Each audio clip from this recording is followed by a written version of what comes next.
America പൊട്ടിട്ടാ കരടി കാളെ വിഴുങ്ങി. അവിടുത്തെ കാര്യമൊക്കെ ജോർജ് ബുഷ് നോക്കിയോളൂ. നീ കളിക്ക്. ഇവിടെ ജീവിക്കാൻ പറ്റുന്നില്ല. പിന്നെ സായിപ്പിന്റെ നാട്ടിലെ കാര്യം. ഇന്ത്യയിലെ പ്രശ്നം പ്രധാനമന്ത്രി പറഞ്ഞില്ല. പിന്നെ കച്ചവടം കൊണ്ട് എത്ര ആള് കളിക്കും? IT പ്രശ്നം. കമ്പനി മൊത്തം പൊളിഞ്ഞു പോയില്ലേ? തൊഴിലില്ലാതാകും. ഇതല്ലേ ഞാൻ മുമ്പേ പറഞ്ഞത്. ദേശാഭിമാനി, മാറുന്ന കാലം മാറ്റത്തിന് മുൻപേ.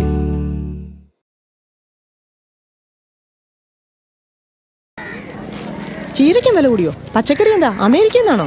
ഈ മാസവും കടം തന്നെ ശരണം. നമ്മുടെ രൂപയ്ക്ക് വിലയില്ലാതായെന്നേ. വലിയ കമ്പനിക്കാർ സാധനങ്ങൾ മുഴുവൻ വാങ്ങിക്കൂട്ടുക. പിന്നെങ്ങനെയാ വില കൂടാതിരിക്കുന്നേ? കൃഷിയില്ലാണ്ടായി. അതാ കുഴപ്പം. ഇതല്ലേ ഞാൻ മുമ്പേ പറഞ്ഞു. ദേശാഭിമാനി, മാറുന്ന കാലം മാറ്റത്തിന് മുൻപേ.